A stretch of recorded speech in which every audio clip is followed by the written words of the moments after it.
ಗುರುಭ್ಯೋ ನಮಃ. ಶಾಂತಾಕಾರಂ ಭುಜಗಶಯನಂ ಪದ್ಮನಾಭಂ ಸುರೇಶಂ ವಿಶ್ವಾಧಾರಂ ಗಗನಸದೃಶಂ ಮೇಘವರ್ಣಂ ಶುಭಾಂಗಂ ಲಕ್ಷ್ಮೀಕಾಂತಂ ಕಮಲನಯನೈ ಯೋಗಿಭಿರ್ಧ್ಯಾನಗಮ್ಯಂ ವಂದೇ ವಿಷ್ಣುಂ ಭವಭಯಹರಂ ಸರ್ವಲೋಕೈಕನಾಥಂ. ನಿಮ್ಮೆಲ್ಲರ ಹೃದಯದಲ್ಲಿ ಅನುಗ್ರಹಪೂರ್ವಕವಾಗಿ ಕುಳಿತಿರ್ತಕ್ಕಂಥ ಸಮಸ್ತ ಗುರು ಪರಂಪರೆಗೆ, ಸಮಸ್ತ ಋಷಿ ಪರಂಪರೆಗೆ ಪ್ರತ್ಯೇಕವಾದ ವಂದನೆಗಳನ್ನು ಸಲ್ಲಿಸ್ತಾ, ಪರಮ ಭಾಗವತರನ್ನು ಕೊಂಡಾಡುವುದು ಪ್ರತಿದಿನವೂ ಎಂಬ ಶೀರ್ಷಿಕೆಯಲ್ಲಿ ನಾವು ಋಷಿ ಮುನಿಗಳ ಚಿಂತನೆಯನ್ನು ಮಾಡ್ತಾ ಬರ್ತಾ ಇದ್ದೇವೆ. ಋಷಿಕೆಯರ ಚಿಂತನೆಯನ್ನು ಮಾಡ್ತಾ ಬರ್ತಾ ಇದ್ದೇವೆ. ಈಗ ಋಷಿ ಮುನಿಗಳಲ್ಲಿ ವರಶಾಪಗಳಲ್ಲಿ ಋಷಿಗಳ ಚಿಂತನೆ ಏನಿತ್ತು, ಭಗವಂತನ ಕಾರುಣ್ಯದ ಚಿಂತನೆ. ಯಾಕೆಂದರೆ ವರ ಅಥವಾ ಶಾಪ, ವರ ನಮಗೆ ಇಷ್ಟ, ಶಾಪ ನಮಗೆ ಕಷ್ಟ ಅಂತ ನಮಗೆ ಬೇರೆ ಬೇರೆ ಅನುಭವ ಆಗ್ತಾ ಇದೆ. ಆದರೆ ವರಶಾಪಗಳಲ್ಲಿ ಭಗವಂತನ ಕಾರುಣ್ಯ ಹೇಗೆ ಇದೆ ಅನ್ನೋದನ್ನು ನಾವು ತಿಳಿತಾ ಬಂದಿದ್ದೇವೆ. ಇವತ್ತಿನ ಪ್ರಸಂಗವನ್ನು, ಯಯಾತಿಗೆ ಶುಕ್ರಾಚಾರ್ಯರಿಂದ ಶಾಪ ಬಂದಿದೆ. ಆ ಪ್ರಸಂಗದಲ್ಲಿ ಭಗವಂತನ ಕಾರುಣ್ಯ ಯಾವ ರೀತಿಯಲ್ಲಿ ಹೊರಹೊಮ್ಮಿದೆ ಅನ್ನೋದನ್ನು ಒಂದು ಯಥಾಮತಿಯಾಗಿ ತಿಳಿಯೋಣ. ಹಿಂದೇನಾಯಿತು, ರಕ್ಕಸರ ಗುರುಗಳಾದಂತಹ ಶುಕ್ರಾಚಾರ್ಯರ ಮಗಳು ದೇವಯಾನಿ. ಶುಕ್ರಾಚಾರ್ಯರ ಮಗಳು ನೋಡಿ, ನಮಗೆ ಅನಾಯಾಸವಾಗಿ ಇವತ್ತು ಶುಕ್ರವಾರ ಅಂದರೆ ಆ ಒಂದು ಭೃಗುವಾರ ಅಂತ ಕರೀತಾರೆ. ಶುಕ್ರಾಚಾರ್ಯರ ವಂಶದಲ್ಲಿ ಬಂದಂಥವರು. ನನಗೂ ಈ ಕ್ಷಣವೇ ಅನ್ನಿಸಿದ್ದು, ಶುಕ್ರವಾರ, ಶುಕ್ರಾಚಾರ್ಯರ ಮಗಳು ದೇವಯಾನಿ ಅಂದರೆ ಶುಕ್ರಾಚಾರ್ಯರು ಒಂದು ಶಾಪವನ್ನು ಕೊಟ್ಟರೆ ಭಗವಂತ ಆ ಋಷಿ ಮುನಿಗಳಲ್ಲಿ ನಿಂತು ಶಾಪ ಕೊಡೋದು ಭಗವಂತನೇ. ಅದು ಹೇಗೆ ಅವರಿಗೆ ಅವರ ಜೀವನದಲ್ಲಿ ಅದು ಅವರಿಗೆ ಭಗವಂತನ ಕಾರುಣ್ಯವನ್ನು ಚಿಂತನೆ ಅವರು ಹೇಗೆ ಮಾಡಿದರು ಅನ್ನೋದನ್ನು ನಾವು ಇವತ್ತು ಯಥಾಮತಿಯಾಗಿ ತಿಳಿಯೋಣ. ಇಲ್ಲಿ ಆ ದೇವಯಾನಿ, ಅವಳ ಗೆಳತಿ ವೃಷಪರ್ವನ ಮಗಳು ಶರ್ಮಿಷ್ಠೆ ಅಂತ ಹೇಳಿ ಅವರಿಬ್ಬರು, ಇವಳು ಗುರುಪುತ್ರಿ ಆದರೆ ಅವಳು ರಾಜಪುತ್ರಿಯಾಗಿದ್ದಾಳೆ. ಇಬ್ಬರು ವನವಿಹಾರಕ್ಕೆ ಸಖಿಯರ ಮೂಲಕ ಅವರ ಜೊತೆ ಹೋಗ್ತಾರೆ. ಅಲ್ಲಿ ಆ ವನವಿಹಾರದಲ್ಲಿ ಸ್ನಾನ ಮಾಡಬೇಕು ಅಂತ ಹೇಳಿ ಕೊಳದಲ್ಲಿ ಇಳಿತಾರೆ. ಸ್ನಾನ ಮುಗಿಸಿ ಎಲ್ಲರೂ ಬಂದಾಗ ಅವಸರದಲ್ಲಿ ದೇವಯಾನಿ ಏನು ಮಾಡ್ತಾಳೆ, ಅದು ಗೊತ್ತಾಗೋದಿಲ್ಲ. ಎಲ್ಲರೂ ವಸ್ತ್ರಗಳನ್ನು ಅವರು ಪ್ರತ್ಯೇಕವಾಗಿ ಇಟ್ಟಿರ್ತಾರೆ. ಆದರೆ ಆ ಒಂದು ಅವಸರದಲ್ಲಿ ದೇವಯಾನಿ ಏನು ಮಾಡ್ತಾಳೆ, ಶರ್ಮಿಷ್ಠೆ ರಾಜಪುತ್ರಿಯ ವಸ್ತ್ರಗಳನ್ನು ತಾನು ಧರಿಸಿಕೊಂಡು ಬಿಡ್ತಾಳೆ. ಅಲ್ಲಿ ಆ ಶರ್ಮಿಷ್ಠೆ ದೇವಯಾನಿಯ ಬಟ್ಟೆಯನ್ನು ನೋಡ್ತಾಳೆ. ಇದು ಆಗ ಅವಳಿಗೆ ಬಹಳ ಒಂದು ರಾಜಪುತ್ರಿ ಅಲ್ವಾ, ಆ ರಾಜಪುತ್ರಿಗೆ ಅವಳಿಗೆ ಏನು ಅನ್ಸುತ್ತೆ, ನನ್ನ ರಾಜಕುಮಾರಿಯ ವಸ್ತ್ರವನ್ನು ಧರಿಸೋದಕ್ಕೆ ನೀನು ಯಾರು? ಕೇವಲ ನಿನ್ನ ತಂದೆ ನನ್ನ ಅರಮನೆಯಲ್ಲಿ ಬಂದು ನನ್ನ ತಂದೆಯಿಂದ ಗೌರವ ಧನವನ್ನು ಪಡಿತಾರೆ, ಹಾಗಾಗಿ ಅಂಥೇಳಿ ಅಹಂಕಾರದಿಂದ ಶರ್ಮಿಷ್ಠೆ ಏನು ಮಾಡ್ತಾಳೆ, ಆ ಒಂದು ಅಲ್ಲಿ ಇರ್ತಕ್ಕಂಥ ಒಂದು ಬಾವಿಯಲ್ಲಿ ಅವಳನ್ನು ತಳ್ಳಿಬಿಡ್ತಾಳೆ. ಯಾರನ್ನ? ದೇವಯಾನಿಯನ್ನು ತಳ್ಳಿಬಿಡ್ತಾಳೆ. ಆ ವಿವಸ್ತ್ರಳಾಗಿ ಬಿದ್ದಿರ್ತಾಳೆ ದೇವಯಾನಿ. ಜೋರಾಗಿ ಆರ್ತನಾದ ಮಾಡ್ತಾಳೆ. ಆದರೆ ಎಲ್ಲರೂ ಹೊರಟು ಬಿಟ್ಟಿದ್ದಾರೆ, ಯಾರೂ ಇಲ್ಲ. ಆಗ ಆ ದೇವಯಾನಿಯ ಮನಸ್ಸಿನಲ್ಲಿ ಅನಿಸುತ್ತೆ, ನನ್ನ ಈ ಸ್ಥಿತಿಗೆ ಭಗವಂತ ನನ್ನ ಪ್ರಾರಬ್ಧ ಪೂರ್ವಕರ್ಮ ಕಾರಣವಾಗಿದೆ, ದಯಮಾಡಿ ನನ್ನನ್ನು ರಕ್ಷಿಸುವಂಥ ಆರ್ತನಾದದಿಂದ ಪ್ರಾರ್ಥನೆ ಮಾಡ್ತಾಳೆ. ಹಾಗೆ ಅಕಸ್ಮಾತ್ ಅಂದರೆ ನಾವು ನಿನ್ನೆ ತಿಳಿದಂತೆ, ಅಕಸ್ಮಾತ್ ಅಂದರೆ ಭಗವಂತನ, ಅಂದರೆ ವಿಷ್ಣು ಅಂದರೆ ವೇದವ್ಯಾಸ ದೇವರು ಅಂತ ತಿಳಿಬೇಕು. ಅಂದರೆ ವೇದವ್ಯಾಸರು ಅಕಸ್ಮಾತ್ ಅವರ ಅನುಗ್ರಹದಿಂದಾಗಲಿ, ಅಂದರೆ ದೇವರ ಅನುಗ್ರಹದಿಂದಾಗಿ ಆ ಒಂದು ದಾರಿಯಲ್ಲಿ ಯಯಾತಿ ರಾಜ ಬರ್ತಾನೆ. ಆರ್ತನಾದ ಅವನ ಕಿವಿಗೆ ಬೀಳುತ್ತೆ. ಆಗ ನೋಡ್ತಾನೆ, ಕೆಳಗೆ ಒಬ್ಬ ಹೆಣ್ಣು ಮಗಳು ಇದ್ದಾಳೆ. ಆಗ ತನ್ನ ಬಲಗೈ ಕೊಡ್ತಾನೆ. ಅವಳು ಆ ಕೈಯನ್ನು ಹಿಡಿಬೇಕಾದ್ರೆ ಅವಳು ಅಂತಾಳೆ, ಯಾರು ನನ್ನ ಕೈ ಹಿಡಿದ್ರೋ, ಇದನ್ನು ನಾನು ಇದುವರೆಗೂ ಯಾರೂ ನನ್ನ ಕೈ ಹಿಡಿದಿರಲಿಲ್ಲ. ಭಗವಂತನನ್ನು ಸ್ಮರಣೆ ಮಾಡಿ ಅವಳನ್ನ ಕೈ ಹಿಡಿದಾಗ ಅವಳು ಹೇಳ್ತಾಳೆ, ನಾನು ಇವರನ್ನೇ ವಿವಾಹವಾಗೋದು. ಹಿಂದೆ ನೋಡಿ ಎಂತಹ ಒಂದು ನಿಷ್ಠೆಯಿಂದ ಬದುಕ್ತಾ ಇದ್ರು ಅಂತ ಹೇಳಿ. ಆಗ ಆ ದೇವಯಾನಿಯನ್ನು ವಿವಾಹವಾಗ್ತಾನೆ. ಯಾರು? ಆ ಒಂದು ಯಯಾತಿ.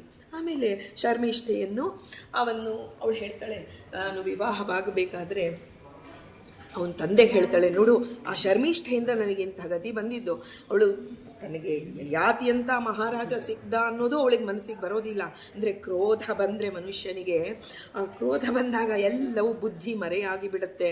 ಅಲ್ಲಿ ನನಗೆ ಅವಮಾನ ಮಾಡಿದ್ದಾಳೆ ಶರ್ಮಿಷ್ಠೆ, ನಾನು ಮದುವೆಯಾಗಿ ಹೋಗಬೇಕಾದರೆ ಅವಳು ನನ್ನ ದಾಸಿಯಾಗಿ ಬರಬೇಕು ಅಂತ ಹೇಳಿ ತಂದೆಯಿಂದ ಆ ರಾಜನಿಗೆ ಹೇಳಿಸ್ತಾಳೆ. ಇಲ್ಲ ಅಂದರೆ ನಾನು ನಿನ್ನ ಒಂದು ರಾಜಗುರು ಆಗೋದಿಲ್ಲ. ಆಗ ರಾಜನಿಗಾಗಿ ಅವಳು ಶರ್ಮಿಷ್ಠೆ ಇವಳ ಜೊತೆ ಆ ದಾಸಿಯಾಗಿ ಬರ್ತಾಳೆ, ಗಂಡನ ಮನೆಗೆ ಬರ್ತಾಳೆ. ಆದರೆ ಇವಳು ಎಷ್ಟಾದರೂ ರಾಜಕುಮಾರಿ, ದಾಸಿಯಾಗಿ ಗಂಡನ ಮನೆಗೆ ಕರೆದುಕೊಂಡು ಬಂದು ಅದೇ ಅವಳು ಮಾಡಿದ ತಪ್ಪು. ಮುಂದೆ ಏನಾಯಿತು, ಯಯಾತಿಗೆ ದೇವಯಾನಿಯಲ್ಲಿ ಯದು, ತುರ್ವಸು ಅನ್ನುವ ಗಂಡು ಮಕ್ಕಳು ಹಾಗೂ ಮಾಧವಿ ಎಂಬ ಹೆಣ್ಣು ಮಗಳು ಜನಿಸ್ತಾರೆ. ಆದರೆ ದಾಸಿಯ ವೇಷದಲ್ಲಿದ್ದರೂ ಆ ಶರ್ಮಿಷ್ಠೆ ಅತ್ಯಂತ ರೂಪವತಿ. ಅವಳು ಯಯಾತಿಯ ಕಣ್ಣಿಗೆ ಬೀಳ್ತಾಳೆ. ಆಗ ಅವಳ ರೂಪ ಲಾವಣ್ಯವನ್ನು ಕಂಡಂತಹ ಯಯಾತಿ ರಹಸ್ಯವಾಗಿ ಅವಳನ್ನು ವರಿಸಿಬಿಡ್ತಾನೆ, ಅವಳನ್ನು ವಿವಾಹವಾಗ್ತಾನೆ. ಅವಳಿಂದ ದೃಹ್ಯು, ಅನು ಮತ್ತು ಪುರು ಎಂಬ 3 ಗಂಡು ಮಕ್ಕಳು ಜನಿಸ್ತಾರೆ. ಹೀಗೆ ಕಾಲಾಂತರದಲ್ಲಿ 2 ಮಕ್ಕಳು ಅವರು ಉದ್ಯಾನವನದಲ್ಲಿ ಆಟ ಆಡ್ತಾ ಇರ್ತಾರೆ. ಆಗ ದೇವಯಾನಿ ನೋಡ್ತಾಳೆ, ನನ್ನ ಗಂಡನ ಥರನೇ ಈ ಮಕ್ಕಳು ಇದ್ದಾರಲ್ಲ ಅಂತ ನೋಡಿದಾಗ ಅವಳಿಗೆ ಗೊತ್ತಾಗುತ್ತೆ ಶರ್ಮಿಷ್ಠೆಯನ್ನು ತನ್ನ ಗಂಡ ಮದುವೆಯಾಗಿದ್ದಾನೆ ಅಂತ. ಆಗ ಮತ್ತೆ ತಂದೆಯ ಬಳಿಗೆ ಹೋಗ್ತಾಳೆ, ಶುಕ್ರಾಚಾರ್ಯರ ಬಳಿ ದೇವಯಾನಿ ಹೋಗ್ತಾಳೆ. ಅಪ್ಪ, ನನಗೆ ಈ ಥರ ಅನ್ಯಾಯ ಆಗಿದೆ ಅಂದಾಗ ಶುಕ್ರಾಚಾರ್ಯರು, ನೋಡಿ ನಾವು ಹೇಳ್ತೀವಿ ಹಿಂದೆ ಮುಂದೆ ನೋಡದೆ ಶುಕ್ರಾಚಾರ್ಯರು ಶಾಪ ಕೊಟ್ಟರು ಅಂತ ಹೇಳ್ತೀವಿ. ಆದರೆ ಏನೇ ನಡೆದ್ರು ಭಗವಂತನ ತೇನ ವಿನಾ ತೃಣಮಪಿ ನ ಚಲತಿ, ಭಗವಂತನ ಆಜ್ಞೆ ಇಲ್ಲದೆ ಒಂದು ಹುಲ್ಲು ಕಡ್ಡಿ ಅಲಗಾಡೋದಿಲ್ಲ. ಶುಕ್ರಾಚಾರ್ಯರ ಒಳಗೆ ನಿಂತು ಭಗವಂತ ಪ್ರೇರಣೆ ಮಾಡ್ತಾನೆ, ನಿನಗೆ ಆ ಒಂದು ಯಯಾತಿಗೆ ನಿನಗೆ ಅಕಾಲದಲ್ಲಿ ವೃದ್ಧಾಪ್ಯ ಬಂದು ಹೋಗಲಿ ಅಂತ ಹೇಳಿ ಶಾಪವನ್ನು ಕೊಟ್ಟು ಬಿಡ್ತಾರೆ ಶುಕ್ರಾಚಾರ್ಯರು. ಆಗ ಆದರೆ ಯಯಾತಿಗೆ ಇನ್ನೂ ಕಾಮತೃಷೆ ಹಿಂಗೆ ಇರೋದಿಲ್ಲ. ಅವನ ಒಂದು ಜೀವನದಲ್ಲಿ ಅವನಿಗೆ ಇನ್ನೂ ತನ್ನ ಹೆಂಡತಿಯಿಂದ ಸುಖ ಪಡಬೇಕು ಅನ್ನೋ ಆ ಹಂತದಲ್ಲಿದ್ದಾಗಲೇ ಇಂತಹ ವೃದ್ಧಾಪ್ಯ ಬರುವಂತಹ ಶಾಪ ಸಿಕ್ಕತ್ತೆ. ಆಗ ಅವನು ಶುಕ್ರಾಚಾರ್ಯರಲ್ಲಿ ಕ್ಷಮೆಯನ್ನು ಯಾಚಿಸ್ತಾನೆ, ನನಗೆ ಯೌವನವನ್ನು ಮರಳಿ ತಂದು ಕೊಡಬೇಕು ಅಂದ. ಆಗ ಇಬ್ಬರು ಬರ್ತಾರೆ, ಯಾರು ಶರ್ಮಿಷ್ಠೆಯೂ ಬಂದು ತನ್ನ ಅಹಂಕಾರವನ್ನು ಬಿಟ್ಟು ಆ ಶುಕ್ರಾಚಾರ್ಯರಲ್ಲಿ ಶರಣಾಗಿ, ಸ್ವಾಮಿ ಅನುಗ್ರಹ ಮಾಡಿ, ನಮ್ಮ ಗಂಡನಿಗೆ ಆಪತ್ತು ಬಂದರೆ ಹೆಂಡತಿಯರು ನಾವು ಹೇಗಿರಬೇಕು, ಮಗಳ ಮೇಲಿನ ಒಂದು ಪ್ರೀತಿ ವ್ಯಾಮೋಹದಿಂದ ಈ ಶಾಪ ಕೊಟ್ಟಿದ್ದು ಶುಕ್ರಾಚಾರ್ಯರು. ಆದರೆ ಮಗಳ ಸುಖಕ್ಕೆ ಆ ಒಂದು ತೊಂದರೆ ಆಗತ್ತೆ ಅಂದಾಗ ಆಗ ಅವ್ರು ಹೇಳ್ತಾರೆ, ಆಯ್ತಪ್ಪ, ನಿನ್ನ ಮಕ್ಕಳಲ್ಲಿ ಯಾರಾದರೂ ನಿನ್ನ ವಾರ್ಧಕ್ಯವನ್ನು ಸ್ವೀಕಾರ ಮಾಡಿದರೆ ಮತ್ತೆ ನೀನು ಯುವಕನಾಗಲು ಸಾಧ್ಯ. ಇದು ಪ್ರಸಂಗ. ಈ ಪ್ರಸಂಗದಲ್ಲಿ ನೋಡಿ ಶಾಪದಂತೆ ಕಾಣುತ್ತೆ ಇದು. ಆದರೆ ಈ ಶಾಪ ಹೇಗೆ ವರವಾಯಿತು ಅನ್ನೋದನ್ನು ಯಥಾಮತಿಯಾಗಿ ಚಿಂತನೆ ನಾವು ಮಾಡೋಣ. ಇಲ್ಲಿ ಈ ಮುಂದೆ ಏನಾಗುತ್ತೆ, ದೇವಯಾನಿಯ ಮಕ್ಕಳನ್ನು ಕೇಳ್ತಾನೆ ಆ ಒಂದು ಯಯಾತಿ, ನನಗೆ ನಿಮ್ಮ ಯೌವನವನ್ನು ಕೊಡಿ. ನೋಡಿ, ತಂದೆ ಯೌವನವನ್ನು ಕೊಡಿ, ನನ್ನ ವೃದ್ಧಾಪ್ಯವನ್ನು ನೀನು ತಗೋ, ನಿಮ್ಮ ಯೌವನವನ್ನು ನನಗೆ ಕೊಡು ಅಂತ ಕೇಳ್ತಾನೆ. ಆಗ ಅವ್ರು ಹೇಳ್ತಾರೆ, ಇಲ್ಲ, ಯೌವನ ಅನ್ನೋದು ಎಲ್ಲರಿಗೂ ಬೇಕಾದಂತಹ ಒಂದು ಅವಸ್ಥೆ, ಅದರಿಂದ ನಾವು ಕೊಡೋದಿಲ್ಲ. ಹಾಗಾದರೆ ತಂದೆಯ ಮಾತನ್ನು ಕೇಳದಂತಹ ಒಂದು ಇದರಲ್ಲಿ ಮುಂದೆ ಹೇಗೆ ಪಾಂಡವರಂತಹ ಸಜ್ಜನರು ಬಂದರು, ಕೃಷ್ಣನಂತಹ ಒಂದು ಇದು ಹೇಗೆ ಬಂದರು ಅನ್ನೋದೊಂದು ನಮಗೆ ಪ್ರಶ್ನೆ ಬರುತ್ತೆ. ಆದರೆ ಅಲ್ಲಿ ಅಡಗಿರೋದೇನು, ಅವರು ಅತ್ಯಂತ ಜ್ಞಾನದ ಎತ್ತರ ಮಟ್ಟದಲ್ಲಿರೋರು. ಅವರು ಹೇಳ್ತಾರೆ ಯಯಾತಿಗೆ, ಅಪ್ಪ, ನೀನೇನಾದರೂ ಬಂದು ನನಗಿನ್ನೂ ಸಾಧನೆ ಆಗಿಲ್ಲ, ವೃದ್ಧಾಪ್ಯ ಬಂದು ಬಿಟ್ಟಿದೆ, ನನ್ನ ಸಾಧನೆಗಾಗಿ ನಿಮ್ಮ ಯೌವನವನ್ನು ಕೊಡಿ ಅಂದಿದ್ರೆ ನಾನು ಕೊಡ್ತಾ ಇದ್ದೆ. ಆದರೆ ಕಾಮದ ದೃಶ್ಯಗಾಗಿ ಮಾತೃಗಮನ ಮಾಡಬೇಕಾದ್ರೆ ನಮಗೆ ಮಾತೃಗಮನ ದೋಷ ಬಂದುಬಿಡುತ್ತೆ. ಯಾಕೆಂದರೆ ನಮ್ಮ ಯೌವನದಿಂದ ನೀನು ನಿನ್ನ ಹೆಂಡತಿಯರಲ್ಲಿ ಸುಖಪಟ್ಟರು, ನಮಗೆ ಮಾತೃದೋಷ. ಅಂದರೆ ಎಂತಹ ಧರ್ಮ ಸೂಕ್ಷ್ಮವನ್ನು ಅರಿತವರಾಗಿರ್ತಾರೆ ಅವರು, ಅದರಿಂದ ನಾವು ಕೊಡೋದಿಲ್ಲ ಹೇಳಿಬಿಡ್ತಾರೆ. ಆದರೆ ಕೊನೆಯ ಮಗ ಅವನು ಹೇಳ್ತಾನೆ, ಅಪ್ಪ ನಾನು ಕೊಡ್ತೇನೆ. ಹಾಗಾದರೆ ಅವ್ರದ್ದು ಸರಿ ಅಂದಮೇಲೆ ಇವನು ಕೊಟ್ಟಿದ್ದು ತಪ್ಪಲ್ವಾ ಅಂದರೆ ಇಲ್ಲ, ನಮ್ಮ ಜ್ಞಾನದ ಮಟ್ಟ ಎಷ್ಟಿರುತ್ತೋ ಅಷ್ಟರಿಂದಲೇ ನಾವು ಧರ್ಮಾಚರಣೆ ಮಾಡೋದಕ್ಕೆ ಸಾಧ್ಯ. ಅದನ್ನೇ ದೇವರು ಒಪ್ಕೊಳ್ಳೋದು. ಇವನು ಹೇಳ್ತಾನೆ, ತಂದೆಯ ಶಾಸ್ತ್ರ ಹೇಳ್ತಾ ಇದೆ, ತಂದೆ ಏನೋ ಕೇಳಿದರೂ ನಾವು ನಡೆಸಿಕೊಡಬೇಕು, ತಂದೆಯ ಮಾತನ್ನು ನಾವು ನಡೆಸಿಕೊಡಬೇಕು ಅನ್ನೋದು ಶಾಸ್ತ್ರ ಹೇಳುತ್ತೆ.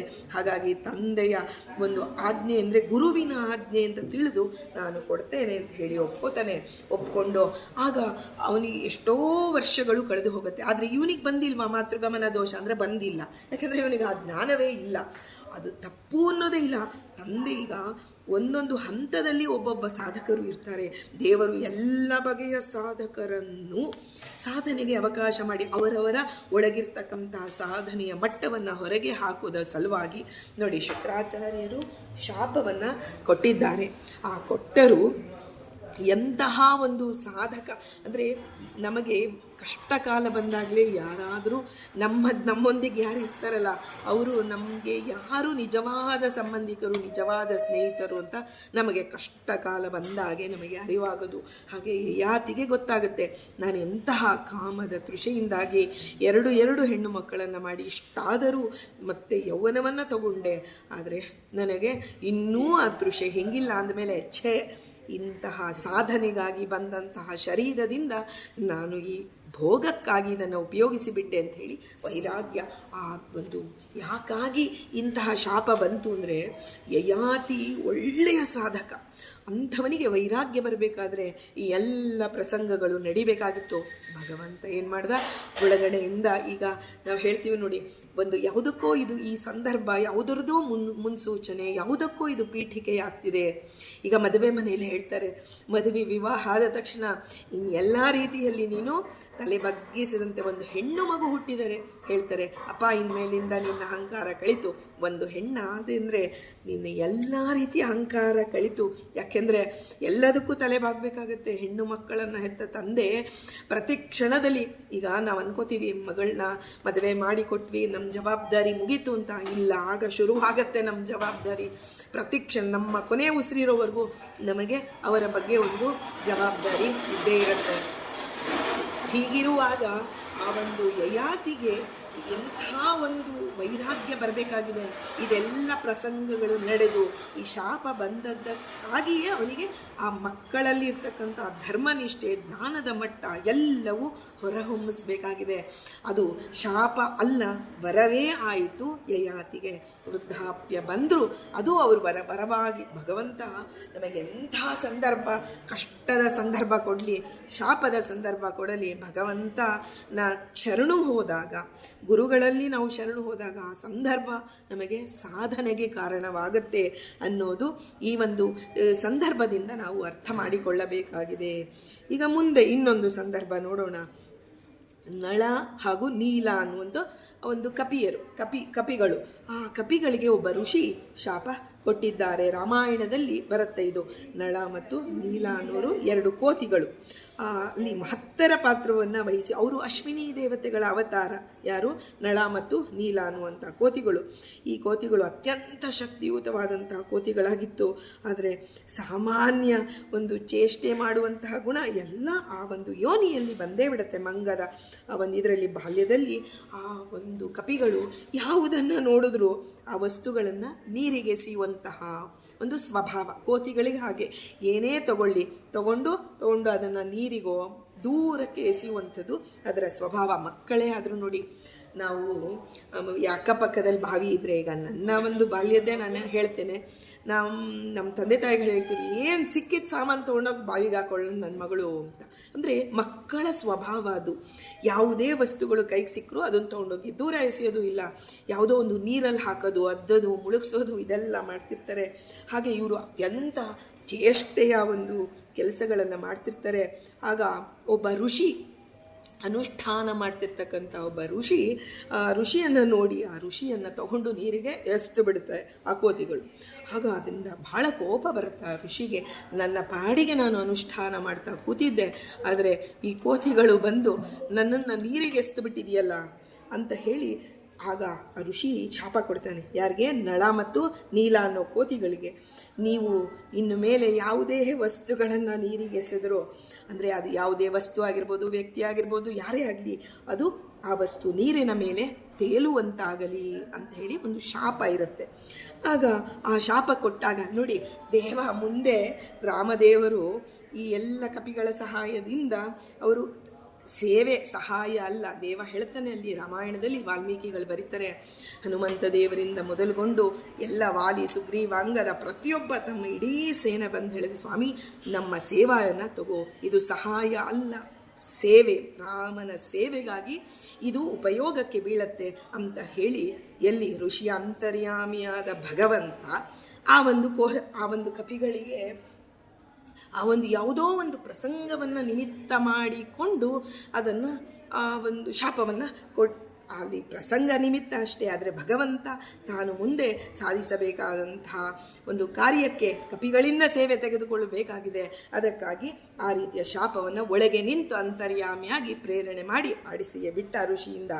ಆ ಶಾಪದ ಪರಿಣಾಮವಾಗಿ ಅಂದಿನಿಂದ ಕೋತಿಗಳು ಯಾವ ಕಲ್ಲನ್ನು, ಯಾವ ವ್ಯಕ್ತಿಯನ್ನು, ಯಾವುದನ್ನೇ ನೀರಿಗೆ ಎಸೆದ್ರೆ ಆ ಶಾಪದ ಪರಿಣಾಮವಾಗಿ ಆ ಕಲ್ಲು ನೀರಿನಲ್ಲಿ ತೇಲತ್ತೆ. ಹಾಗೆ ಅದನ್ನು ನೋಡಿದ್ದ ಯಾರು, ವಾಲಿ ಸುಗ್ರೀವರಿಗೆ ಗೊತ್ತಿತ್ತು ಇಂತಹ ನಳ ಮತ್ತು ನೀಲ ಅನ್ನೋ. ಅದರಿಂದ ಅವರು ನೋಡಿ ರಾಮದೇವರ ಸೇವೆಗೆ ಅಗ್ರಗಣ್ಯವಾಗಿ ದೇವರ ಆ ಒಂದು ಶಾಪ ಅವರಿಗೆ ಹರಿವಾಯುಗಳ ಸೇವೆ ಮಾಡುವಂತಹ ಸೌಭಾಗ್ಯ ಒದಗಿ ಬಂತು. ಇದನ್ನು ಶಾಪ ಅಂತಾರೋ ವರ ಅಂತಾರೋ, ಅಂದರೆ ಮೇಲ್ನೋಟಕ್ಕೆ ಋಷಿಗಳು ನಮಗೆ ಏನೇ ಮಾಡಿರ್ಬೋದು, ದೊಡ್ಡವರು ನಮಗೆ ಏನೇ ಒಂದು ಮಾತು ಬೈಬೋದು, ಆದರೆ ಅದರ ಒಳಗೆ ಆಂತರ್ಯದಲ್ಲಿ ನಮ್ಮ ಶ್ರೇಯಸ್ಸನ್ನೇ ಅವರು ಬಯಸಿರ್ತಾರೆ ಅನ್ನೋದನ್ನು ನಾವು ಈ ಪ್ರಸಂಗದಲ್ಲಿ ತಿಳಿಬಹುದು. ಆದರೆ ಸೀತಾನ್ವೇಷಣೆಗಾಗಿ ಆ ರಾಮದೇವರು ಸೇತುವೆಯನ್ನು ಕಟ್ಟಬೇಕಾದ್ರೆ ಇದನ್ನು ಈ ನಳ ಮತ್ತು ನೀಲ ಅನ್ನುವ ಕಪಿಗಳು ಆ ಒಂದು ಅತ್ಯಂತ ಶ್ರೀ ವಾಯುದೇವರ ಸೇವೆ ಮಾಡಿದ್ರು ಅಂತ ನಾವು ಇದರಲ್ಲಿ ತಿಳಿಬಹುದು. ಈಗ ಮತ್ತೊಂದು ಪ್ರಸಂಗವನ್ನು ನೋಡೋಣ. ಯಮದೇವರಿಗೆ ಮಾಂಡವ್ಯ ಋಷಿಗಳು ಈ ಮಾಂಡವ್ಯ ಋಷಿಗಳ ಬಗ್ಗೆ ನಾವು ಕೇಳಿದಾಗ ಇದೆಲ್ಲ ತಿಳಿದಿದ್ದೀವಿ, ಆದರೆ ಒಂದು ಸ್ವಲ್ಪ ವಿವರವಾಗಿ ಈಗ ತಿಳಿಯೋಣ. ಹಿಂದೆ ಮಾಂಡವ್ಯರೆಂಬ ಋಷಿ ಮುನಿಗಳು ತಪೋನಿರತರಾಗಿದ್ದರು. ಅವರು ಆ ಒಂದು ಕಾಲದಲ್ಲಿ ಬಹಳ ತಪಸ್ಸಿಗೆ ಋಷಿ ಮುನಿಗಳು ಕೂತ್ರೆ ಎಷ್ಟೋ ವರ್ಷಗಳ ಕಾಲ, ಎಷ್ಟೋ ದಿನಗಳ ಕಾಲ ಅವರು ಸಮಾಧಿ ಅವಸ್ಥೆಗೆ ಹೊರಟು ಹೋಗ್ತಿದ್ರು. ಅವರಿಗೆ ತಾವು ಕುಳಿತುಕೊಳ್ಳುವಾಗ ಈಗ ಅನಸ್ತೇಶಿಯಾ ಕೊಟ್ಟರೆ ಎಲ್ಲಿವರೆಗೂ ಅದರ ಪ್ರಭಾವ ಇರುತ್ತೋ ಅಲ್ಲಿವರೆಗೂ ಎಚ್ಚರ ಇರೋದಿಲ್ಲ. ನಾವು ಇದು ಕೇವಲ ತುಂಬ ಕೆಳಮಟ್ಟದ ಎಕ್ಸಾಂಪಲ್ಲು, ಆದರೆ ನಮಗೆ ಅರ್ಥ ಆಗಬೇಕಲ್ಲ, ಅದಕ್ಕಾಗಿ ನಾನು ಹೇಳ್ತಿದ್ದೀನಿ. ಏನಂದರೆ ಆ ಸಮಾಧಿ ಅವಸ್ಥೆಗೆ ಹೋದರೆ ಶರೀರವೇ ಇದು ಅಭಿಮಾನ, ಅಂದರೆ ಶರೀರದ ಕನೆಕ್ಷನ್ ಹೊಟ್ಟು ಹೋಗುತ್ತೆ. ಅಂತಹ ಸಮಾಧಿ ಅವಸ್ಥೆ ಅಂತ ಒಳ್ಳೆಯ ಅಂತಹ ಉತ್ಕೃಷ್ಟವಾದಂತಹ ತಪಸ್ಸನ್ನು ಮಾಡ್ತಾ ಇದ್ದಾರೆ ಮಾಂಡವ್ಯರು. ಮಾಡಿದಾಗ ಆ ಕೆಲವು ಮಂದಿ ಕಳ್ಳರು, ಅವರಿಗೆ ಎಚ್ಚರ ಇಲ್ಲ, ಹೇಗೆ ಶಮೀಕರ ವಿಷಯದಲ್ಲಾಯಿತೋ ಹಾಗೆ ಇಲ್ಲೂ ಮಾಂಡವ್ಯರು ತಪಸ್ಸಿಗೆ ಕೂತ್ಬಿಟ್ಟಿದ್ದಾರೆ. ಅಲ್ಲಿ ಆ ಒಂದು ಅರಮನೆಯಿಂದ ಕಳ್ಳತನ ಮಾಡಿದಂತಹ ಕಳ್ಳರು ಏನು ಮಾಡಿದ್ದಾರೆ, ಆ ರಾಜಧನವನ್ನು ತೆಗೆದುಕೊಂಡು ಓಡಿಕೊಂಡು ಬರ್ತಿದ್ದಾರೆ. ಹಿಂದೆ ರಾಜಭಟರು ಅವ್ರನ್ನ ಅಟ್ಟಿಸಿಕೊಂಡು ಬರ್ತಾ ಇದ್ದಾರೆ. ಏನು ಮಾಡಿ ಇನ್ನೇನು ಸಿಕ್ಕಿ ಹಾಕೊಂಡು ಬಿಡ್ತೀವಿ ಅನ್ನೋ ಸಮಯದಲ್ಲಿ ಈ ಮಾಂಡವ್ಯರ ಒಂದು ಆಶ್ರಮ ಕಾಣುತ್ತೆ. ಆಗ ಕಳ್ಳರು ಏನು ಮಾಡ್ತಾರೆ, ಇಲ್ಲ ಈ ಋಷಿಗೆ ನಮ್ಮ ಪ್ರಾಣ ಉಳಿದ್ರೆ ಸಾಕು. ಈಗ ನೋಡಿ, ನಮಗೆ ಎಲ್ಲವೂ ಬೇಕು, ಆದರೆ ನಮ್ಮ ಪ್ರಾಣಕ್ಕೆ ಕುತ್ತು ಬಂತು ಅಂದರೆ ಎಲ್ಲ ಬಿಸಾಕಿ ಹೋಗ್ಬಿಡ್ತೇವೆ ನಾವು. ಹಾಗೆ ಆ ಕಳ್ಳರು ತಂದಿದ್ದ ರಾಜಧನವನ್ನೆಲ್ಲ ಋಷಿಗಳ ಆಶ್ರಮದಲ್ಲಿ ಹಾಕಿದ್ರು. ಅವರು ತಪ್ಪಿಸಿಕೊಂಡು ಓಡಿ ಹೋಗಿದ್ದಾರೆ. ಆಗ ಭಟರು ಬಂದಾಗ ಆ ಆಶ್ರಮದವನ್ನೆಲ್ಲ ಹುಡುಕಿದ್ರು. ತಪಸ್ಸು ಮಾಡ್ತಾ ಇದ್ದಾರೆ ಇವರು. ನೋಡಿದರೆ ರಾಜಧನವೆಲ್ಲ ಅಲ್ಲಿ ಚೆಲ್ಲಾಡಿ ಬಿದ್ದಿದೆ. ಆಗ ಆ ಸಂಪತ್ತನ್ನು ನೋಡಿ ಆ ಋಷಿಗಳನ್ನು ಬಂದು ಕೇಳ್ತಾರೆ, ಸ್ವಾಮಿ ಇಲ್ಲಿ ಯಾರಾದರೂ ಕಳ್ಳರನ್ನು ನೋಡಿದ್ದೀರಾ? ಆಗ ಅವರು ಮಾತನಾಡೋದಿಲ್ಲ. ಸ್ವಲ್ಪ ಹೊತ್ತು ಕಾಯ್ತಾರೆ, ಆದರೆ ಮತ್ತು ಮಾತನಾಡೋದಿಲ್ಲ ಅವರು. ಆಗ ಅಲ್ಲಿರ್ತಕ್ಕಂಥ ರಾಜಭಟರಲ್ಲಿ ಒಬ್ಬ ಹೇಳ್ತಾನೆ, ಇಲ್ಲ ಈ ಕಳ್ಳನೇ ಋಷಿ ವೇಷ ಹಾಕೊಂಡು ಕೂತಿದ್ದಾನೆ ಅನಿಸುತ್ತೆ. ಈಗ ನಾವು ಆ ಕಡೆ ಹೋದ್ಮೇಲೆ ಇದನ್ನು ಅವರು ಹಂಚಿಕೊಂಡು ಬಿಡ್ತಾರೆ. ಅದರಿಂದ ಇವನು ಋಷಿ ಅಲ್ಲ ಕಳ್ಳ. ನೋಡಿ ಹೆಂಗೆ ಭ್ರಮೆ ಹುಟ್ಟಿಸ್ತಾನೆ ದೇವರು. ನೋಡಿ, ಇದಕ್ಕೆ ನಾವು ಹೇಳೋದು ಯಥಾರ್ಥ ಜ್ಞಾನ ಅನ್ನೋದು ಭಗವಂತ ಕೊಟ್ಟರೆ ಉಂಟು, ಇಲ್ಲದೆ ಇದ್ರೆ ಇಲ್ಲ. ಭ್ರಮೆ ಅನ್ನೋದು ನಮ್ಮ ಕರ್ಮಾನುಸಾರ ಒಳಗೆ ನಿಂತು ಭಗವಂತ ಆ ಭ್ರಮೆಯನ್ನು ಕೊಟ್ಟುಬಿಟ್ಟ. ಇವನು ಕಳ್ಳನೇ ಇರಬೇಕು, ಅವನು ತಪಸ್ವಿಯ ವೇಷ ಹಾಕೊಂಡು ಕೂತ್ಬಿಟ್ಟಿದ್ದಾನೆ ಅನಿಸುತ್ತೆ ಅಂತ ಹೇಳಿ ತಪಸ್ವಿಯು ಅಥವಾ ಇವನು ತಪಸ್ವಿ ಆಗಿದ್ರು ಕಳ್ಳರಿಗೆ ಸಂಬಂಧಪಟ್ಟವನೇ ಆಗಿರಬೇಕು. ಕಳ್ಳನೇ ಇನ್ನೊಬ್ಬ ಕಳ್ಳ ಈ ವೇಷದಿಂದ ಕೂತಿದ್ದಾನೆ, ನಾವು ಇವನನ್ನು ಕರೆದುಕೊಂಡು ಹೋಗೋಣ ಅಂತ ಹೇಳಿ ಕುಳಿತಿರ್ತಕ್ಕಂಥ ಮಾಂಡವ್ಯರನ್ನು ಹಾಗೆ ಅವರನ್ನು, ಈಗ ನಾವು ಗಣಪತಿಯನ್ನು ತೆಗೆದುಕೊಂಡು ಬರ್ತೀವಿ ನೋಡಿ, ಆ ಥರ ಅವರನ್ನು ಅವ್ರಿಗೆ ಹೇಗೆ ಕೂತಿದ್ರೋ ಹಾಗೆ ಕರೆದುಕೊಂಡು ಹೋಗ್ತಾರೆ ರಾಜನ ಹತ್ರ. ಹೋದಾಗ ಆ ರಾಜ ನೋಡಿ, ನಾವು ಹೇಳ್ತೀವಿ ಶಾಸನದಲ್ಲಿ ಕಣ್ಣಿಲ್ಲ, ಆದರೆ ಈಗ ಆಡಳಿತ ವ್ಯವಸ್ಥೆಯಲ್ಲಿ ಕಣ್ಣಿಲ್ಲ, ಕೇವಲ ಕೈ ಮಾತ್ರ ಕೆಲಸ ಮಾಡ್ತಿರುತ್ತೆ. ಅಲ್ಲಿ ರಾಜನ ಒಂದು ಆಸ್ಥಾನಕ್ಕೆ ಅಲ್ಲಿ ಕರೆದುಕೊಂಡು ಹೋಗಿ ರಾಜ ಹೇಳ್ತಾನೆ, ಇಂತಹ ಒಂದು ಕಳ್ಳತನ ಮಾಡಿದರೆ ಅವರನ್ನು ನೀವು ಶೂಲಕ್ಕೇರಿಸಿ. ಈ ಸರಿಯಾಗಿ ವಿಚಾರ ಮಾಡದೆ ರಾಜ ಶೂಲಕ್ಕೇರಿಸಿಬಿಡಿ ಅಂದಾಗ ಆ ಮಾಂಡವ್ಯರು ನಿದ್ರಾಹಾರಗಳಿಲ್ಲದೆ ತಪಸ್ಸು ಮಾಡ್ತಾ ಇದ್ದಾರೆ. ಅವ್ರನ್ನ ಕರೆದುಕೊಂಡು ಶೂಲಕ್ಕೆ ಏರಿಸಿಯೇ ಬಿಟ್ಟರು. ಯಾರು? ಈ ರಾಜ ಭಟರು. ಆಗ ಆ ಒಂದು ಶೂಲದಲ್ಲಿ ಎಷ್ಟೋ ದಿನಗಳ ಕಾಲ ಶೂಲದಲ್ಲೇ ಇದ್ದಾರೆ.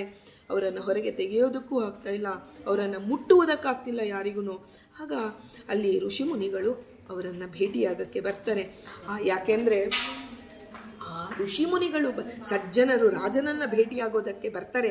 ಆಗ ಅವರಿಗೆ ತಮ್ಮ ತಪೋದೃಷ್ಟಿಯಿಂದ ತಿಳಿಯತ್ತೆ, ಆ ಶೂಲಕ್ಕೇರಿಸಿದ ಸ್ಥಳದಲ್ಲಿ ಬಂದು ದೇವರ ಧ್ಯಾನ ಮಾಡ್ತಾ ಇದ್ದ ಆ ಮಾಂಡವ್ಯರನ್ನು ನೋಡಿದಾಗ, ಆಗ ಅವರು ಬಂದು ಋಷಿಮುನಿಗಳು ಬಂದಾಗ ಇವರಿಗೆ ದೇವ ಒಳಗಿನಿಂದ ನೋಡಿ, ಇಷ್ಟು ಹೊತ್ತು ಎಚ್ಚರಿಕೆ ಇಲ್ಲ.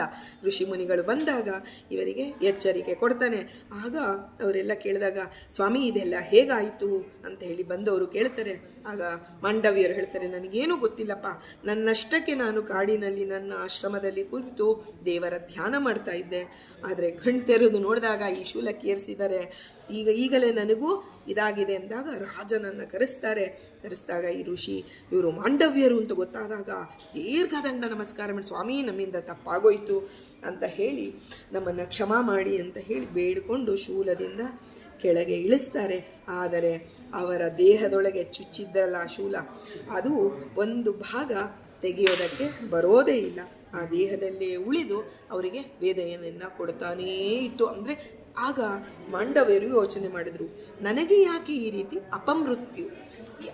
ಈ ಮೃತ್ಯು ಅಂತಂದರೆ ಕಾಲಮೃತ್ಯು ಯಾರು ಏನು ಮಾಡೋಕ್ಕಾಗಲ್ಲ, ಆದರೆ ಅಪಮೃತ್ಯು ಯಾಕೆ ಬಂತು ಅಂಥೇಳಿ ಯಮದೇವರ ಹೋಗ್ತಾರೆ.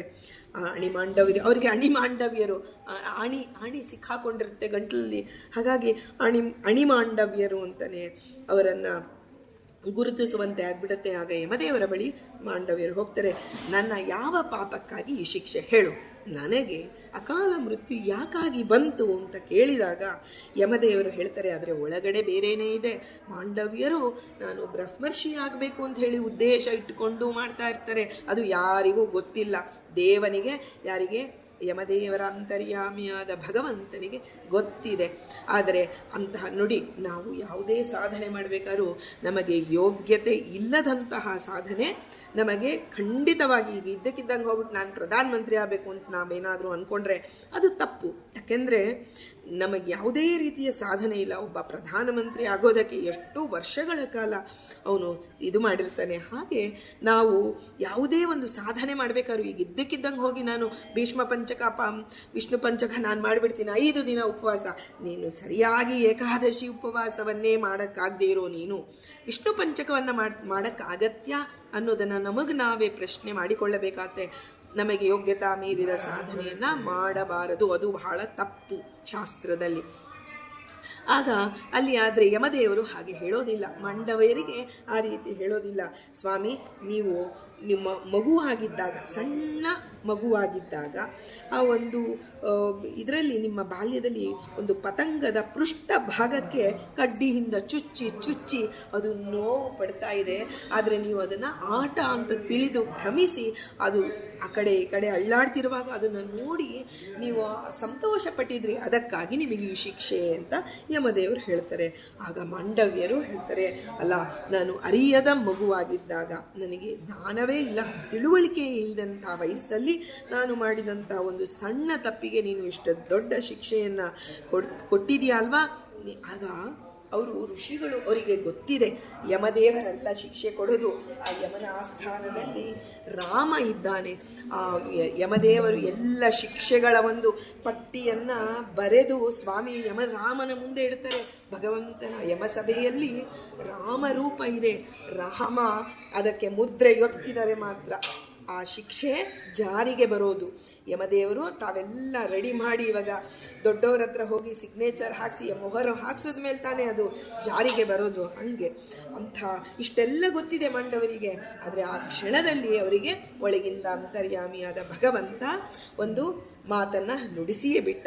ಅಲ್ಲಪ್ಪ ಯಮದೇವರೇ, ನೀವು ನಾನು ಮಾಡಿದಂತಹ ಒಂದು ಸಣ್ಣ ತಪ್ಪಿಗೆ ಇಷ್ಟು ದೊಡ್ಡ ಶಿಕ್ಷೆಯನ್ನು ಕೊಟ್ಟಿದ್ದೀರಲ್ವಾ, ನೀವು ಅಷ್ಟೇ, ನೀವು ಮಾನವರಾಗಿ ಭೂಲೋಕದಲ್ಲಿ ಮಾನವನಾಗಿ ಹುಟ್ಟು.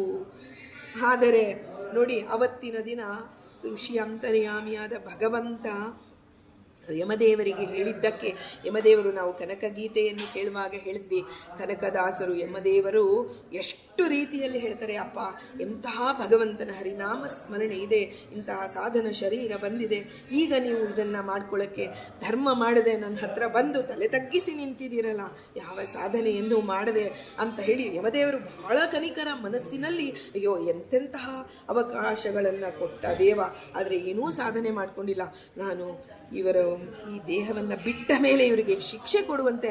ಆದರೆ ಇವರನ್ನು ನಾವು ದೇಹ ಇದ್ದಾಗಲೇ ನಾವು ರಾಯರಿಗೆ ಪ್ರದಕ್ಷಿಣೆ ಮಾಡಿಕೊಳ್ಳುವಾಗ ಹೇಳ್ತೇವೆ, ದಕ್ಷಿಣ ದಿಕ್ಕಿನಲ್ಲಿ ಯಮದೇವರು ಹಿಡಿದು ನಿಂತಿದ್ದಾರೆ ದಕ್ಷಿಣ ದಿಕ್ಕಿಗೆ. ಆದರೆ ನಮ್ಮ ಗುರುಗಳು ಧರ್ಮ ದಂಡವನ್ನು ಹಿಡಿದಿದ್ದಾರೆ. ಯಮದೇವರ ದಂಡ ನಾವು ಹೋದ ಮೇಲೆ, ಅಂದರೆ ದೇಹ ತೊರೆದು ಹೋದ ಮೇಲೆ ನಮಗೆ ಅವನು ತಲೆ ಮೇಲಿಟ್ಟು ನಮ್ಮೆಲ್ಲ ಶಿಕ್ಷೆ ಏನೇನು ಪಾಪ ಪುಣ್ಯಗಳನ್ನು ಒದರಿಸ್ತಾನೆ. ಆದರೆ ನಮ್ಮ ಗುರುಗಳು ರಾಯರು ನಮ್ಮ ಮೇಲೆ ಧರ್ಮ ದಂಡವನ್ನು ಇಟ್ಟು, ಅಂದರೆ ಶಾಸನ ಮಾಡಿ, ಇದು ಸರಿ, ಇದು ತಪ್ಪು, ಹೀಗೆ ಹೋಗ್ಬೇಕು, ನೀವು ಹೀಗೆ ಹೋಗಬಾರದು ಅಂತ ಹೇಳಿ ನಮ್ಮನ್ನು ಧರ್ಮ ಮಾರ್ಗದಲ್ಲಿ ಇಡ್ತಾ ಇದ್ದಾರೆ. ಯಮದೇವರ ಒಂದು ಚಿಂತನೆಯನ್ನು ಗುರುಗಳಲ್ಲಿ ಮಾಡುವಾಗ ನಾವು ಕೇಳಿದ್ವಿ. ಹಾಗೆ ಅವತ್ತು ಆ ಮಾಂಡವ್ಯರಿಂದ ಬಂದಂತಹ ನುಡಿಗಳು, ನೀನು ಮಾನವನಾಗಿ ಹುಟ್ಟು ಅಂದಾಗ ಯಮದೇವರು ಸಂತೋಷ ಪಡ್ತಾರಂತೆ. ನಾನು ವಿದುರನಾಗಿ, ಮುಂದೆ ಅವರೇ ವಿದುರನಾಗಿ ಬರ್ತಾರೆ ನೋಡಿ, ಯುಧಿಷ್ಠಿರನಾಗಿ ಬಂದ. ಆದರೆ ವಿದುರನಾಗಿ ಬಂದು ಆ ಒಂದು ನೀತಿ, ವಿದುರ ನೀತಿ ಅಂತಲೇ ಪ್ರಸಿದ್ಧಿಯಾಗೋಯ್ತು. ಎಂತೆಂತಹ ನೀತಿ ಮಾತುಗಳನ್ನು ಧೃತರಾಷ್ಟ್ರನೊಂದಿಗೆ ಎಂತೆಂತಹ ನೀತಿ ಮಾತುಗಳನ್ನು ಜಗತ್ತಿಗೆ ಕೊಟ್ಟಿದ್ದಾರೆ ಯಮದೇವರು. ಅಪ್ಪ, ನಾನು ಜೀವ ಹೋದ ಮೇಲೆ ನಾನು ಶಾಸನ ಮಾಡೋದು ಅಷ್ಟೇ ಅಲ್ಲ, ನೀವು ಬದುಕಿದ್ದಾಗ ನನ್ನ ಮಾತನ್ನು ಕೇಳಿ ವಿದುರ ನೀತಿಯನ್ನು ಓದಿ, ಹೇಗೆ ಇದ್ದರೆ ದೇವರ ಅನುಗ್ರಹವಾಗುತ್ತೆ, ಹೇಗೆ ಇದ್ದರೆ ಗುರು ಹಿರಿಯರ ಸೇವೆ ಹೇಗೆ ಮಾಡಬೇಕು, ಹೇಗೆ ಸಾಧನೆ ಮಾಡಬೇಕು ಅನ್ನೋದೆಲ್ಲವನ್ನು ನೋಡಿ ಯಮದೇವರ ಆಂತರ್ಯದಲ್ಲಿ ಇತ್ತು ಆಸೆ. ನಾನು ಎಲ್ಲ ಸಾಧಕರಿಗೆ ನನ್ನ ಒಂದು ಸಂದೇಶವನ್ನು ಕೊಡಬೇಕು ಅಂತ. ಅದನ್ನು ಅರ್ಥ ಮಾಡಿಕೊಂಡ ಭಗವಂತ ಎರಡು ರೂಪದಲ್ಲಿ, ಒಂದು ಕುಂತಿಯ ಮಗನಾಗಿ ಯುಧಿಷ್ಠಿರನಾಗಿ ಬಂದರೆ, ಇನ್ನೊಂದು ವಿದುರನಾಗಿ ಯಮದೇವರು ಆ ಮಾಂಡವ್ಯರ, ಇದನ್ನು ಶಾಪ ಅಂತೀವೋ ವರ ಅಂತೀವೋ ಅಂದರೆ ಇದು ಶಾಪ ಅಲ್ಲ, ನಮಗೆಲ್ಲರಿಗೂ ವರವೇ, ಯಮದೇವರಿಗೂ ವರವೇ ಆಯಿತು. ಋಷಿ ಮುನಿಗಳಲ್ಲಿರೋ ಭಗವಂತ ಎಂದೂ ಸಜ್ಜನರಿಗೆ ಕ್ರೋಧವನ್ನು ಮಾಡೋಲ್ಲ. ಮಾತುಗಳು ಕ್ರೋಧದಿಂದ ಕೂಡಿರಬಹುದು, ಆದರೆ ಅದರ ಪರಿಣಾಮ, ಈಗ ಒಂದು ಆಪರೇಷನ್ ನಡೀತಾ ಇದೆ, ಆಗ ನಾವು ಡಾಕ್ಟರನ್ನು ಬೈತೀವ? ಇಲ್ಲ, ಡಾಕ್ಟರ್ಗೆ ಕೈ ಮುಗಿದು ನಿಲ್ತೀವಿ, ಸ್ವಾಮಿ ನನಗೆ ಏನು ಬಂದಿರುವ ಅನಾರೋಗ್ಯವನ್ನು, ಏನೋ ಒಂದು ಇರುತ್ತೆ, ಬ್ಲಾಕ್ ಇರುತ್ತೆ, ಇಲ್ಲ ಗಡ್ಡೆ ಏನೋ ಒಂದು, ಅದನ್ನು ಆಪರೇಷನ್ ಮಾಡಿ ಹೊರಗೆ ಹಾಕಿ ಅಂತ ಹೇಳಿ ಪ್ರಾರ್ಥನೆ ಮಾಡ್ಕೊಳ್ತೀವಲ್ಲ, ಹಾಗೆ ಅದು ಶಾಪ ಅಲ್ಲ, ಅದು ವರವೇ ಆಗಿದೆ ಅಂತ ನಾವು ತಿಳಿಬೇಕಾಗತ್ತೆ ಅಂತ ಹೇಳಿ ಹೀಗೆ ಯಮದೇವರು ವಿದುರನಾಗಿ ಬರೋದಕ್ಕೆ ಕಾರಣ ಆಯಿತು ಯಾರು? ಮಾಂಡವ್ಯ ಋಷಿಗಳು. ಇವತ್ತು ನಾವು ವಿದುರ ನೀತಿಯನ್ನು ಓದಬೇಕಾದರೆ ಮಾಂಡವ್ಯ ಋಷಿಗಳನ್ನು ಚಿಂತನೆ ಮಾಡಬೇಕು. ಸ್ವಾಮಿ, ನಿಮ್ಮ ಅನುಗ್ರಹದಿಂದಾಗಿ ಯಮದೇವರಂತಹ ದೊಡ್ಡ ಸಾಧಕರು, ಧರ್ಮ ದೇವತೆ ನಮಗೆ ಬಂದು ಉಪದೇಶ ಕೊಟ್ಟಿದ್ದಾರೆ. ಆದರೆ ಎಷ್ಟೇ ಉಪದೇಶ ಇರಬಹುದು, ನಾವು ಸಾತ್ವಿಕ ಜೀವರಾಗಿದ್ದರೆ ಆ ಒಂದು ಚಿಂತನೆಗಳು ನಮಗೆ ಜೀವನದಲ್ಲಿ ಆ ಒಂದು ಅನುಸಂಧಾನಕ್ಕೆ ಬರುತ್ತೆ. ಆದರೆ ಸ್ವಾಮಿ ಗುರುಗಳೇ, ನಿಮ್ಮನ್ನು ನಂಬಿದ್ದೇವೆ, ನಮ್ಮನ್ನು ಒಂದು ಉದ್ಧಾರ ಮಾಡಿ, ಸಜ್ಜನರ ಜ್ಞಾನ ಬೇಕು, ಜ್ಞಾನ ಸಂಪಾದನೆಗೆ ನಮ್ಮ ಜೀವನ ಇರೋದು. ನಮಗೆ ಜ್ಞಾನ ಸಂಪಾದನೆ ಮಾಡೋದಕ್ಕೆ ತುಂಬ ಇನ್ನೂ ಕೆಳಮಟ್ಟದಲ್ಲಿದ್ದೇವೆ ಅಂದರೆ ಜ್ಞಾನಿಗಳ ಸೇವೆಯನ್ನಾದರೂ ಕೊಡಿ ಸ್ವಾಮಿ. ಈಗ ನಾವು ಹೇಳ್ತೀವಿ ನೋಡಿ, ಯಾರಾದರೂ ಏಕಾದಶಿ, ನಮ್ಮ ತಂದೆ ಈ ಮಾತನ್ನು ಪದೇ ಪದೇ ಹೇಳೋರು ನನಗೆ, ನೀನು ಏಕಾದಶಿ ಉಪವಾಸ ಮಾಡೋದಕ್ಕೆ ಯಾವತ್ತು ಕಲ್ತ್ಕೋತೀಯೋ ಗೊತ್ತಿಲ್ಲ, ಆದರೆ ಇವತ್ತಿನ ದಿನ ಯಾರು ಏಕಾದಶಿ ಉಪವಾಸ ಮಾಡ್ತಾರೆ ಅಂಥವರಿಗೆ ಹೋಗಿ ಅನುಕೂಲ ಮಾಡಿಕೊಡು, ಅವರ ಮನೇಲಿ ಹೋಗಿ ಅವರು ಮಾಡುವಂತಹ ಕೆಲಸಗಳನ್ನು ನೀನು ಮಾಡಿಕೊಡು. ನಿನ್ನ ಕೈಲಾಗ್ತಿಲ್ಲ ಅಲ್ವಾ, ನೀನು ಅವರಿಗೆ ಮಾಡು. ಏಕಾದಶಿ ಉಪವಾಸ ಮಾಡುವವರಿಗೆ, ವಿಷ್ಣು ಪಂಚಕ ಮಾಡುವವರಿಗೆ, ಸಾಧನೆ ಮಾಡುವವರಿಗೆ, ಅವರಿಗೆ ಅನುಕೂಲಳಾಗಿಯಾದರೂ ಬದುಕು. ಅಂದರೆ ಇನ್ನೆಂಥ ಒಂದು ಎಷ್ಟು ಕೆಳಮಟ್ಟಕ್ಕೆ ನಾವು ಇಳಿದ್ರೂ ಅದರಲ್ಲೂ ದೇವ ನಮಗೆ ಒಂದು ಸಾಧನೆಯನ್ನು ಇಟ್ಟಿರ್ತಾನೆ. ಹಾಗಾಗಿ ಮೊದಲು ಗೌರವ ಕೊಡೋದನ್ನು ಕಲ್ತ್ಕೋಬೇಕು. ಆ ಒಂದು ಗೌರವದಿಂದ ಜ್ಞಾನಿಗಳ ಸೇವೆ ನಮಗೆ ಜ್ಞಾನಕ್ಕೆ ಕಾರಣವಾಗುತ್ತೆ. ನಾರದರ ಒಂದು ಇದರಲ್ಲೂ ಅಷ್ಟೇ 4 ತಿಂಗಳು ಚಾತುರ್ಮಾಸಕ್ಕೆ ಕುಳಿತಂತಹ ಯತಿಗಳ ಸೇವೆ ಮಾಡೋದಕ್ಕಾಗಿ ಒಬ್ಬ ದಾಸಿ ಇದ್ಲು. ಆ ದಾಸಿಯ ಮಗನಾಗಿ ನಾರದರು ಅವಳಿಗೆ ಆ ಒಳ್ಳೆ ಸಣ್ಣ ಬಾಲಕ, ತನಗೆ ಏನು ಸಣ್ಣ ಬಾಲಕಿಗೆ ಏನು ಮಹಾಸೇವೆ ಮಾಡೋಕ್ಕೆ ಸಾಧ್ಯ, ಆದರೆ ತಾಯಿ ಏನೋ ಮಾಡಿದ್ದನ್ನು ತಾನು ತನ್ನ ಕೈಯಲ್ಲಿ ಎಷ್ಟು, ಈಗ ಅಳಿಲು ಸೇವೆ ಅಂತೀವಲ್ಲ ಹಾಗೆ ಅಳಿಲು ಸೇವೆಯನ್ನಾದರೂ ಜ್ಞಾನಿಗಳನ್ನು ನಾವು ಮಾಡಿದರೆ ಜ್ಞಾನಿಗಳು ಅನುಗ್ರಹ ಪೂರ್ವಕವಾಗಿ ನಮಗೆ ಜ್ಞಾನದ ದಾರಿಯನ್ನು ತೋರಿಸ್ತಾರೆ. ಇದ್ದಕ್ಕಿದ್ದಂತೆ ಜ್ಞಾನ ಬರೋದಿಲ್ಲ. ಜ್ಞಾನಿಗಳ ಸೇವೆಯಿಂದಲೇ, ಸಜ್ಜನರ ಸಂಘದಿಂದಲೇ ನಮಗೆ ನಮ್ಮ ಉದ್ಧಾರ ಸಾಧ್ಯ ಅಂತ ಹೇಳಿ ಈ ಪ್ರಸಂಗಗಳಲ್ಲಿ ನಾವು ತಿಳಿತಿದ್ದೀವಿ. ಹೀಗೆ ಮಾಂಡವ್ಯ ಋಷಿಗಳ ಅಂತರ್ಗತ ಮುಖ್ಯ ಪ್ರಾಣಾಂತರ್ಗತ, ಯಮಧರ್ಮರಾಜನ ಅಂತರ್ಗತ ಮುಖ್ಯ ಪ್ರಾಣಾಂತರ್ಗತ ಶ್ರೀಕೃಷ್ಣನಲ್ಲಿ ನಿಮ್ಮ ಬಿಂಬರೂಪಿ ಭಗವಂತನಲ್ಲಿ ನಾವು ಬೇಡಿಕೊಳ್ಳೋದು ಇಷ್ಟೇ: ಸ್ವಾಮಿ, ಸಜ್ಜನರ ಸಂಘವನ್ನು ಕೊಡು, ನಮಗೆ ಸಕಾಲಕ್ಕೆ ಧರ್ಮವನ್ನು ಪ್ರೇರಣೆ ಮಾಡು. ನಮೋಸ್ತು ತಾತ್ವಿಕ ದೇವಾಃ ವಿಷ್ಣು ಭಕ್ತಿಪರಾಯಣಾಃ ಧರ್ಮ ಮಾರ್ಗೇ ಪ್ರೇರಯಂತೋ ಭವಂತಃ ಸರ್ವ ಏವೈ. ತತ್ವಾಭಿಮಾನಿ ದೇವತೆಗಳೇ, ನಿಮ್ಮಿಂದಲೇ ನನ್ನ ಉದ್ಧಾರ ಸಾಧ್ಯ. ಯಾಕೆಂದರೆ ಅವರನ್ನು ಗುರುಗಳ ಕರುಣದಿಂದ ಪನಿತು ಪೇಳುವೆ ಅನ್ನೋದರಲ್ಲಿ ಗುರುಗಳಿಗೆ ಆ ಒಂದು ಯಾರು ಗುರುಗಳು ಅಂತ ಹೇಳಿದರೆ ನಾವು ತುಂಬ ವಿಸ್ತಾರವಾಗಿ ತಿಳಿದಿದ್ದೇವೆ. ಗುರುಗಳು ಅಂದರೆ ನಮಗೆ ಕಣ್ಣಿಗೆ ಕಾಣುವಂಥವರಷ್ಟೇ ಅಲ್ಲ, ಒಳಗಡೆ ತತ್ವಾಭಿಮಾನಿಗಳಾಗಿರ್ತಕ್ಕಂಥವ್ರು ಎಲ್ಲರೂ ನಮಗೆ ಗುರುಗಳಾಗಿದ್ದಾರೆ. ಆ ಗುರುವಿನ ಸ್ಮರಣೆ ತತ್ವಾಭಿಮಾನಿಗಳಲ್ಲಿ ನಾವು ಪ್ರಾರ್ಥನೆ ಮಾಡಿದರೆ, ಯಮದೇವರಲ್ಲಿ ಸ್ವಾಮಿ ನೀವು ಧರ್ಮದಂಡ ಇಟ್ಟುಕೊಂಡು ನಮ್ಮ ಒಂದು ಬದುಕನ್ನು ಒಂದು ಸರಿಯಾಗಿ ಧರ್ಮದ ಹಾದಿಯಲ್ಲಿ ಕಾಲ ಮೃತ್ಯು ಬರುವವರೆವಿಗೂ, ನಮಗೆ ಅಪಮೃತ್ಯು ಬರೋದು ಬೇಡ, ಕಾಲ ಮೃತ್ಯು ಬರುವ ಕೊನೆಯ ಕ್ಷಣದವರೆಗೂ ಹರಿನಾಮ ಸ್ಮರಣೆಯನ್ನು ಹಾಗೂ ಹರಿನಾಮ ಸ್ಮರಣೆ ಮಾಡುವವರ ಸಂಘದಲ್ಲಾದರೂ ನಮ್ಮನ್ನು ಇರಿಸಿ ಅಂತ ಹೇಳಿ ಪ್ರಾರ್ಥನೆ ಮಾಡ್ಕೊಳ್ತಾ, ಸರ್ವಂ ಸಂಪೂರ್ಣಂ ಸರ್ವಂ ಶ್ರೀಹರಿಮಯಂ ಅನ್ನುವಂತಹ ವಿಶೇಷವಾದ ಜ್ಞಾನವನ್ನು ಭಗವಂತ ನಮಗೆ ಸದಾ ಕೊಡಲಿ ಅಂತ ಹೇಳಿ ಪ್ರಾರ್ಥನೆ ಮಾಡಿ ಶ್ರೀಕೃಷ್ಣಾರ್ಪಣಮಸ್ತು.